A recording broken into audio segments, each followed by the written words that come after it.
Okay, then let me get started. And again, thank you to the organizers for giving me the opportunity to speak to so many people that have contributed to this topic. I think half of my reference list is kind of with papers that people in the audience have written. So great opportunity. It's work in progress. So any comments you have are very valuable. We have not yet submitted this anywhere, so shoot out whatever you have. Looking forward to the discussion also, who knows a lot about risk measures, so it's a great opportunity. This is a paper together with Zacharias Sautner, Ioannis, Laura, and Xiao. And so let me say right from the beginning that it's a very simple paper. I basically have two tables with results, but I think the results are important and insightful. And as I'll show you, the main result is that we show for one institutional investor that if the investor engages on ESG topics, portfolio firms, that this reduces downside risk of the portfolio firms. Right? So indicating that there's a valuable channel through which engagement can affect ESG risks in portfolio companies. And I think it's important also right from the beginning to kind of make sure that because it's data from one investor, that everybody understands that we did not have any kind of financial benefits, ties, or anything that could have biased results. I've actually never met the people from the investor. My co-authors did, which is useful to get insights in what they're doing, but it's not paid research, right? And again, if we would find that there's no effect, and in some cases we also find no effect, then it's not something they don't like or where they can kind of push us to change this. Okay, so this is really developed independently. So let me just kind of a bit in light of Carl's presentation start with a big picture. So I think we all agree that there is increasing engagement by institutional investors on ESG topics, and that's because there's an understanding that negative ESG events can have substantial legal, reputational, operational, or financial risks, and therefore affect the value of portfolio holdings. And Alexander and Carl's very nice paper in the JFE, I think shows this and illustrates this very nicely with this neat experiment where they show for what I think is a typical tail event related to ESG, especially E, how it affects investors and their behavior. And the tail event that they looked at in one of their tests is BP's Deepwater Horizon incident. I think you all know what it is, where people said that they were lax on environmental standards, kind of tried to save on safety costs, and that has caused this dramatic oil spill that has destroyed a lot of money for institutional investors. Right? So such a tail event damages you legally, reputationally, operationally, and at the end also financially. So it's important for investors to think how they can reduce these risks out there. So institutional investors, as a result of this understanding, increasingly engage portfolio firms to improve these ESG profiles. In one of my survey papers with Laura and Joe, we showed that a lot of this engagement is behind the scenes, and it's not observable. It's private interactions, which implies a challenge, because it means that a lot of the actions that are being taken are difficult to measure. For the econometricians, you don't have voting outcomes necessarily to measure the engagement. So therefore, getting inside data, as I think started by Marcus' papers from an investor, is important to understand the channels through which ESG profiles are affected at portfolio firms.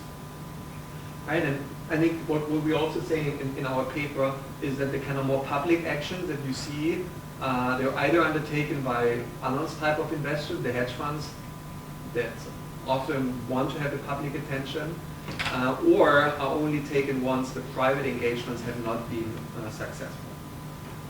So a number of large investors, there's also recent research on this, engage firms not just on G but also on E and S.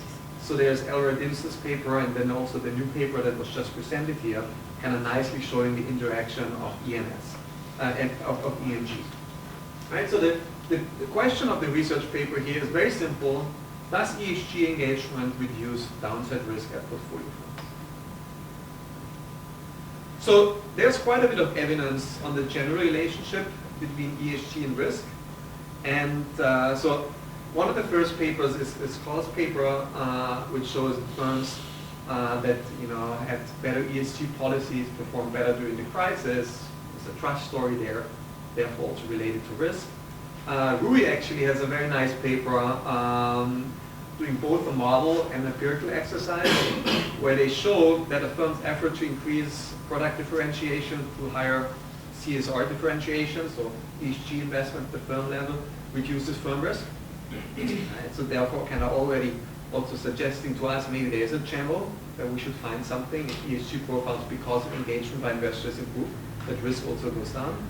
And I have a recent paper on the E topic, environmental topic, with two of my co-authors. One is a PhD student, where we look at carbon emissions, and we're basically arguing if you have a lot of carbon emissions as a firm, there's a high regulatory climate risk that you face, because if there's going to be climate regulation, it's very costly for you and you're likely to be affected by this and kind of experience a large decline in the stock price. So what we're doing in this paper is something unfortunately we cannot do here, because in this paper we're using data on the S&P 500 and elicit tail risk measures from options, and basically how expensive or deep out of the money options relative to less deep out of the money options, and kind of that slope of the out of the money puts as a measure of tail risk.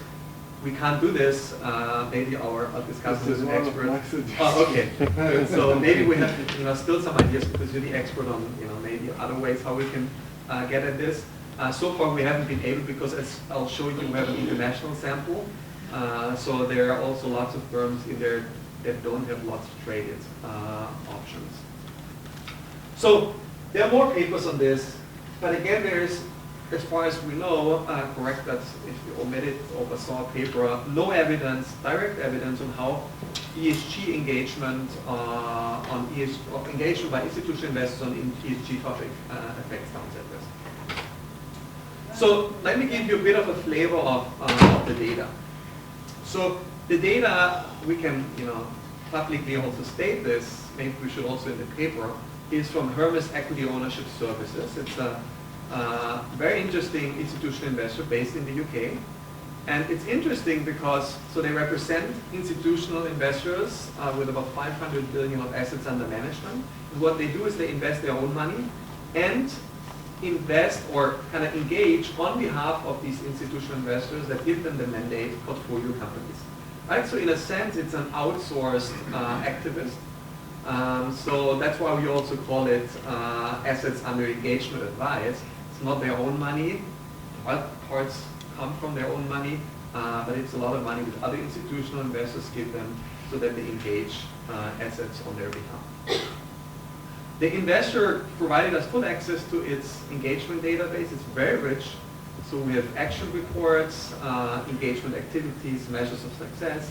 And the way I see this paper is that basically half of the paper is descriptive on what this investor does, how engagement happens, and the other half is then linking engagement to whether risk is effective because of engagement or not.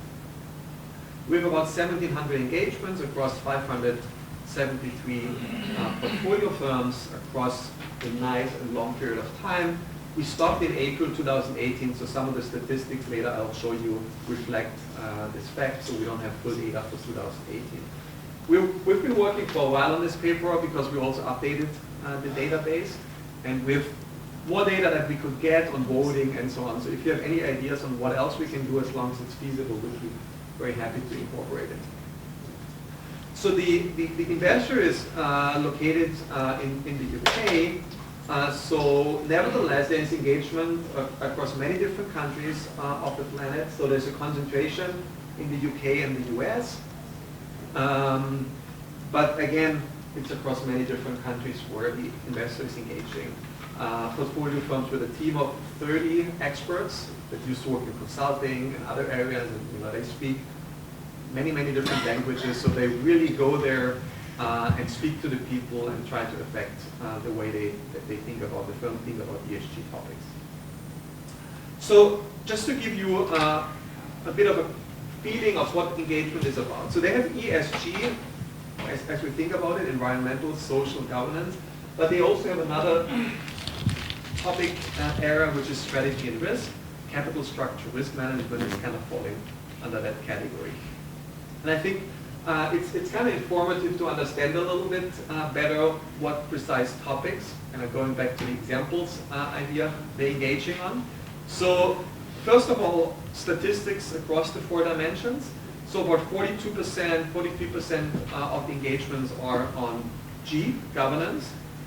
Second most important with 22% is E, environmental, followed by about 20% engagement on social topics, and the rest are these strategy engagements. So I think less interesting is the G. We all know the typical topics within the G areas that engagement is about. So it's about, first of all, most importantly, executive compensation, followed by board variables. I think more interesting is what they've been doing under the E topic. So something I've gotten very interested about recently. So observe there are about 180 engagement on climate change alone. So just to put this in perspective, so about 80% of the, relative to the kind of most common G engagement topic, remuneration, this constitutes already about 80%. And I think the trend is clear that it's kind of going to increase further. Let me maybe illustrate a little bit more specifically what such climate engagements could be about.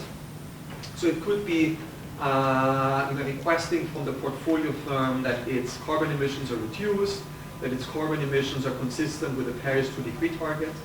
But it could also be stuff like having a specific function at the board level that is a person responsible for a climate change topic, right? If you think about oil and gas, petroleum firms, where this is something potentially of strategic importance. Zach, just a question. So yeah. Before you said that do they physically go there, or is this a phone call? So I have it on one of the next slides. Most of it is kind of electronically. I'll have the statistics. So if I just call you up and I say, I want a 2-degree warming report, 10 seconds, and you move to the next subject, that's an engagement? That's an engagement, yeah. They would not do it. They would, of course, think very carefully about it, but it would be measured. Yeah. So everything from emails to actual meetings is in the database. Right? So they have a very extensive record of each engagement, because that's also what they have to report vis-a-vis the people that give them the money, how exactly they justify the fees. So, but there are also some topics that are kind of in between. So something we see increasingly is that institutional investors want, for example, that as part of the compensation of the managers, there's an alignment of the firm's emissions with the Paris target goals. So it could say that you only get your bonus if you aligned your emissions with the carbon budgets that should be available for your company given the Paris agreement. So that's kind of part compensation, part climate change. And I think that's something we're going to see much more moving forward if you kind of hear what investors are saying.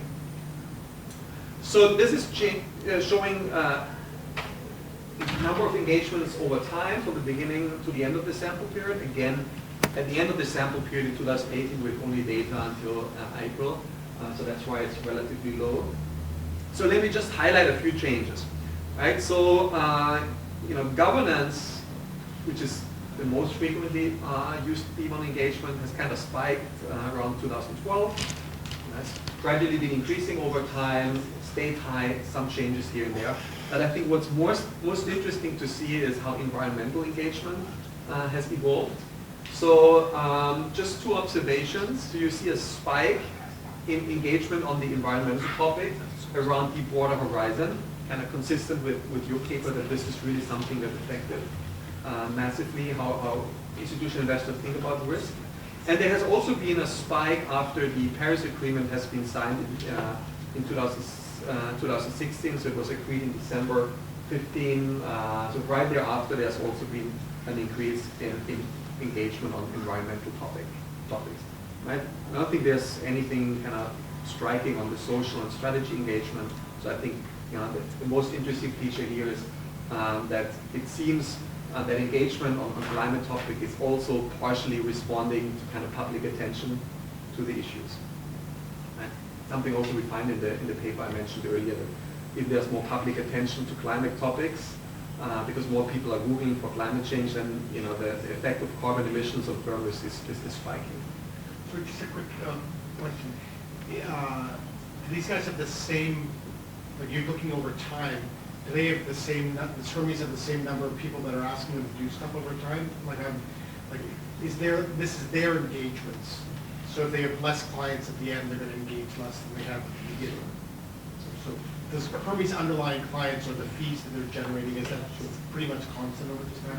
No. So they have massively increased the money that is under advice.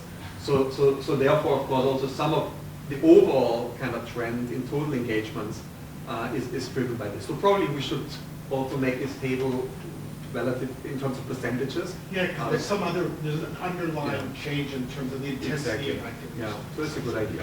Thank you. So coming back to Alain's question, so how do they engage? What actions do they have based on what's coded and in the database? So as you see, most of it is actual meetings. More than 5,000 meetings have taken place with senior executives, with board members, with the chairman, and so on. We have the data down here. But there's also emails, phone calls, and letters, so all of the spectrum. What's in the paper is some more detail on who gets contacted over what topics.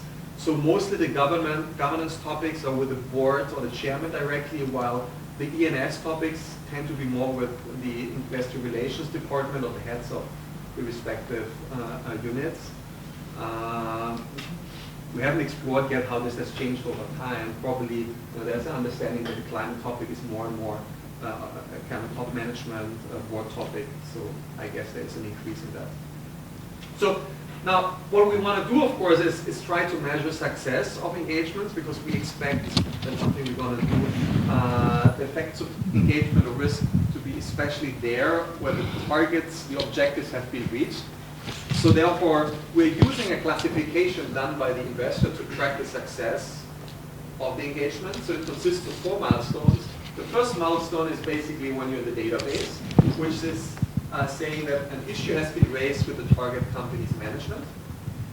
Then there's a second milestone, which if you want is already a success. So you have raised that there's a problem with your emissions. So the company acknowledges this and says, yes, we have a problem. Now it's not clear that they are then taking actions, right? So the next level of success is that they're actually taking actions in order to solve the issue, reduce emissions. And then, if this is successfully completed, this action, then it's coded as milestone 4, where basically engagement has been fully successful. So, as you can see here, across all the engagement, all of them are successfully completed. To milestone 4, about 30% of the engagements go. Milestone 3, about 20%. And we're going to use variation, as I said, across these milestones for some of our tests.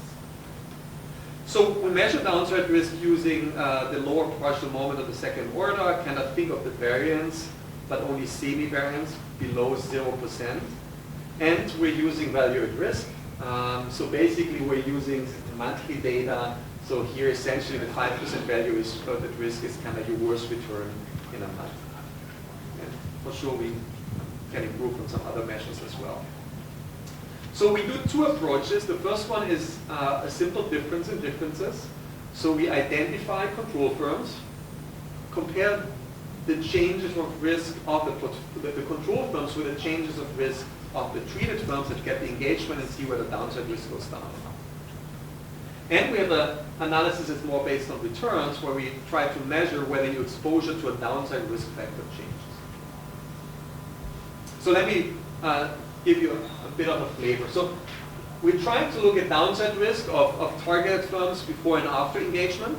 Right? So we take a targeted firm, look at the risk before the initial engagement, 24 months, and the risk 24 months after the engagement. And to control for other factors, we identify control firms that are matched, similar to some of Alain's work based on country, industry, and size, to see what the difference in differences looks like. What we also do, but the results are kind of robust to not doing this, is estimate an engagement equation, kind of do a Heckman, which gives us a lambda Mills ratio for the different diff, because it's not random, of course, which firms you target. They tend to have higher risk, as I'll show you as well. And then we also do something which is kind of going one step further and do an entropy balancing, which essentially means that you take your control variable, so now you weight control firm observations such that after the weighting, the mean and standard deviation of the control firm's variables are identical to those in the treatment group. Right? So again, that's also kind of robust to not doing this. We have this in the appendix. So you can also just run a simple OLS of the first equation and the results come out as well. So now here's the one table that I promised with the main results. So it's a bit small, but I still wanted to give you the full flavor, and I'll highlight the key results because I want you to get a feeling of what's kind of in there, what kind of fixed effects, whether we match, whether we have entropy balancing or not. So the first thing you see is if you look at all engagements, successful and not successful one, there's no effect on this. So the interesting part is now when we separate the sample based on low success and high success, so low success means you have not achieved milestone 2, so the firm acknowledged something but didn't do anything. And high success is either you achieve milestone 2 here in this table, or in the next one also you achieve milestone 3. Sample number of observations goes down because we have fewer of them, and we also have to deal with overlapping engagements on various topics. We can talk about this if we have time at the end. I think the key result is, and you see this here, that when we define success based on milestone 2 and milestone 3 only, we find a strong effect. So after engagement, downside risk, either being the low partial moment or value risk, goes down at the firms that get engaged. And you also, by the way, see that general targets have higher risk. Right? And in the paper we have all the things that Xavi was mentioning, kind of looking at the parallel trends, show the kind of balancing of the covariates and so on. So that's the main result. Economically, it's meaningful. So the reduction in risk is about 7% of the standard deviation of the outcome variable if you define success based on milestone 2 achieved or not, and it's substantially higher as we would expect if also the firm has really taken actions to address the risk. So we also deal with multiple engagements at the firm level, which is challenging. I don't want to go into details, but we do something about it in the paper. And we also have interesting results on the themes. So we're splitting now also what the engagement is about. And the main result here is that effects are strongest originate from engagement over environmental topics, which is kind of mirroring this evidence we have in this other paper where more and more investors are kind of saying that this is such an important risk that they're engaging firms over, especially when we think about climate risk. But we're also doing more work on this at the moment. So the stock return analysis, just very briefly. So basically we're creating a downside risk factor. We don't have a general equilibrium model why this is a factor that should be priced. So it's a bit ad hoc like in An's paper. So there's a downside risk factor, and we're measuring whether your exposure to this risk factor is going down after engagement or not. Right? So that's basically what we're doing. And so this is then kind of after the engagement, your exposure to this risk factor, after controlling for other risk factors, and we also do a difference in differences here. And the bottom line is, again, having a control group that after engagement, the exposure to this downside risk factor goes down. There's no kind of lost alpha, by the way, so it's not at the expense of outperformance. The kind of outperform, or the effect is about 4% annualized. So again, like I promised, it's a simple paper, but I think with an important finding. So engagement on ESG topics can reduce the firm's downside risk. Effects primarily come from the successful engagement, as you would expect. So it's a nice kind of placebo, especially from the E-topics. We have these two complementary approaches, and it's one step towards better understanding the channels through which institutional investors create value through engagement. I'm looking forward to the comments.